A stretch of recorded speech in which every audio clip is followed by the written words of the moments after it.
The volume of content available online is increasing exponentially, and especially with the rise of AI, it's never been easier to continuously consume content online. Research is constantly being undertaken to evaluate the long-term effects this has on our cognitive development, especially in children. It's estimated that pornographic content makes up between 10 and 12% of all internet traffic. And the impact of compulsively viewing this is being heavily researched because this sort of sexual stimulus activates evolutionary wiring deep in the brain. But how does modern-day porn rewire our brains away from this evolutionary base? And how does the fact that it's a taboo topic affect the spread of this information? I wanted to explore this topic because a friend of mine put me onto an article from Your Brain on Porn, and the neuroscience aspects of porn has never been something that I've really looked into. In fact, a study from 2019 asked just over 2,000 people to self-report on their porn habits. 13% of men said they put off what they needed to do to watch porn, which I'd interpret as an addiction. The interesting thing here is that only 11% self-reported addiction. Whether this discrepancy is reflecting the taboo of talking around the topic itself, or the lack of education around what a porn addiction looks like, it clearly highlights a gap that needs to be closed. Now, a few years later, in 2024, an adjacent study was conducted among almost 9,000 students in Bangladesh, and it found that 68.8% of boys self-reported a porn addiction, along with 31.2% of the girls. When they separated that same sample group into those that exercised regularly and those that didn't, only 8.3% of those who exercised reported an addiction. We'll come back to this later. Now, we do have to take these results with a bit of a pinch of salt because they were self-reporting surveys, but we cannot ignore the statistical significance of the results that we've been given. Nor can we ignore the impact that COVID had. So my first question is, why are these statistics so high? When comparing them to drug and alcohol usage statistics, porn addiction, and even possibly compulsion is far and above the other two. And my second question is, what's happening within our brains that makes it so difficult to stop? If we look at the biological function of the human organism, it is to reproduce.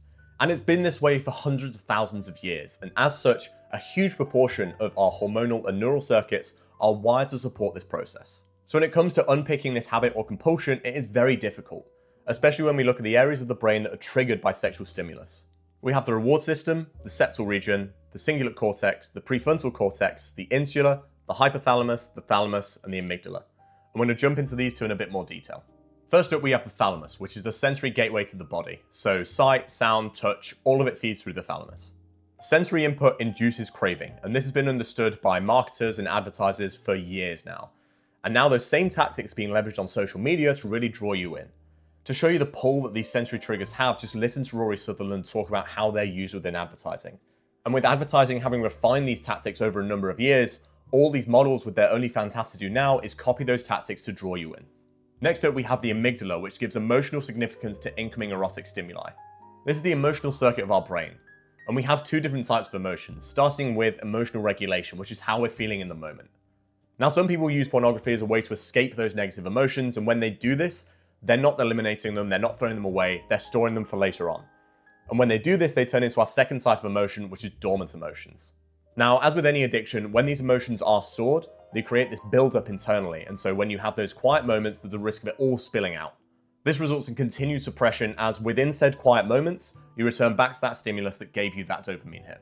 And if we then look at the neurotransmitters and modulators involved in regulating human sexual behavior, again, it's such a huge list due to this evolutionary wiring.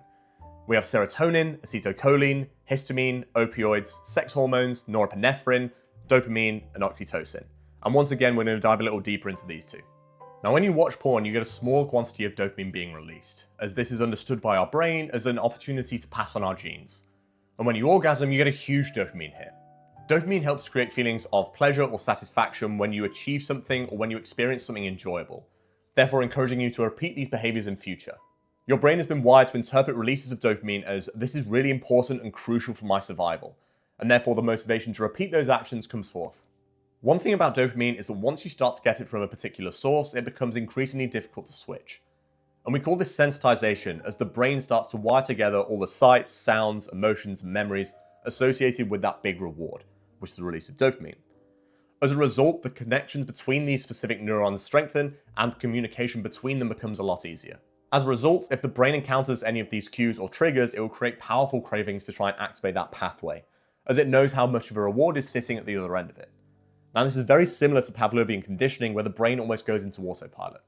Another part of this dopaminergic response is that dopamine craves novelty. Now, this can be explained evolutionarily as a way to encourage exploration, and it's been shown in multiple different studies, such as the one I consulted from 2018. Now, this novel response has a particular term when we're talking around sexual activity, and it's called the Coolidge effect. In fact, it's been shown in male rats that the reward system activates less and less the more they engage with the same female. However, when scientists introduced a new female, they noticed a surge in dopamine from those male rats in response to that new sexual stimuli. An adjacent study has been done in humans, but swapping out the female rats for porn. And what scientists noted was that for the male test subjects, with consecutive viewings of the same erotic stimulus, there was a progressive decline in sexual arousal. But then around the 19th or 20th viewings, they switched out the sexual stimulus for something new, and the response mirrored that of the first overall viewing. The same study was repeated with women, and the same effect was seen. This novelty is just a click away, and you can scroll through pages and pages of different videos with different models, and a study back in 2011 found that the anticipation of novelty and reward amplify one another to increase excitement and rewire the limbic brain. Interestingly, scientists classify pornography as a supernatural stimulus, offering exaggerated or possibly synthetic versions of normal stimuli which our brain perceives as having extraordinary value. The other neurotransmitter is oxytocin, which is the neurotransmitter involved in bonding with other human beings. It's released under normal sexual activity due to the connection you feel to that other person. The problem with pornography is that you can't release oxytocin to yourself, and so essentially you're undercutting the biological benefit that you would experience from normal sexual activity. So now we understand the neurochemistry behind why it's so difficult to stop. I think it's worth touching on the psychological reasons why we start watching in the first place and the lack of support that exists for those that think they do have a problem. There was a multivariate regression analysis done on porn addicts in which scientists found the word that associated most closely with porn usage, and that word was found to be meaninglessness. And if we couple this with the findings of several other studies that find that the root cause for a lot of people for viewing porn is boredom, we begin to shift our view as to where this compulsion comes from. Yes, there are going to be some people who watch for sexual gratification and others who might watch to incite behavioral change, but for the majority of people, the main reason why they watch porn is boredom. And if you remember those stats that I shared towards the start of the video, when controlling for those people that did engage in regular exercise, we found that the number of people self-reporting a porn addiction dropped off a cliff. This works its way into a different conversation around purpose and meaning, which is a much bigger conversation for a different time, but it does mean that if you do find yourself compulsively watching, then maybe the answer you're looking for isn't sexual in nature, but it's one around the general meaning and purpose of your life, so maybe it's time to pick up a couple of hobbies. Another reason why people watch is a form of emotional regulation, so maybe simultaneously, we need to shift that conversation towards educating people on different, healthier forms of emotional regulation, such as journaling or meditation. Without this outlet to regulate your emotions, you'll return to what you know best, continuing this cycle of muting your negative emotions whenever they arise, and therefore strengthening and possibly even exacerbating this compulsion. For those that do have a compulsion, or maybe even an addiction, there is a personal cost to the consumer, along with the societal cost. When it comes to that societal impact, there's definitely a correlation between porn use and the loneliness epidemic. Over 70 studies have found a correlation between poor sexual or relationship satisfaction and porn use. Now, this causality could go either way, but the fact remains that these are both silent battles being fought, and the unwillingness to confront or address this will only lead to the increase in the incidence of both. And as we've just learned, pornography will give you a slice of what you've been biologically wired to chase. It will give you that hit of dopamine, but it won't release any oxytocin. And so what does this mean for the future? When it comes to that personal impact, a recent meta-analysis found that of those studies that explore the psychological effects of porn, low mood, low self-esteem, and depression are among the most common effects, with decreased emotional bonding among family members found among those that felt addicted. Of course, these are all internal-facing effects, and when we discuss those external-facing effects, these are things such as being socially awkward, interacting less with family, and not being able to concentrate as much. And the difficult thing here is that that's very difficult to notice in yourself. What's more common is these have to be noticed in people and then brought to you when it's already a problem.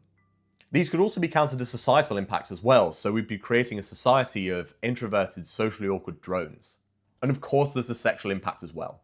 One paper that examined the prevalence of erectile dysfunction in men under the age of 40 in Europe saw that rise from 5% in 1999 to between 14 to 28% in 2011. Now, this video isn't to tell you what to do one way or another. I put this together purely with the goal of educating anyone who watches it, as I found the education around this topic to be severely lacking, with it always being passed from one person to another. And as a result, what we have now is a society that can't accept that this can become a problem very easily unless the education around its potential impacts and addiction is shared. There are a few reasons why people feel this is a harder vice to kick. If we were to compare it to drugs or alcohol, typically these are done in more of a social environment, and so one of the ways to deal with that is to remove yourself from that environment. But what we have with pornography is an isolation which doesn't really make that possible. And this is where the stigma kicks in. You don't have the equivalent of a 12-step program for dealing with porn addiction, and due to how taboo the topic is, it's much less likely that people will come forward with a problem. A lot of the material that I dived into for this, not that kind of material, was from an article from Your Brain on Porn and content that I found on Dr. K's YouTube channel, both of which are going to be linked in the comments and both of which are fantastic for you to get educated a little bit more on this. And if you do feel like you have a little bit of a compulsion or you would like some help pulling back, Dr. K has some fantastic videos that will help you do so. But for now, I hope you enjoyed. I learned a lot putting this together and I hope you have learned a lot from watching it, and I'll catch you next time.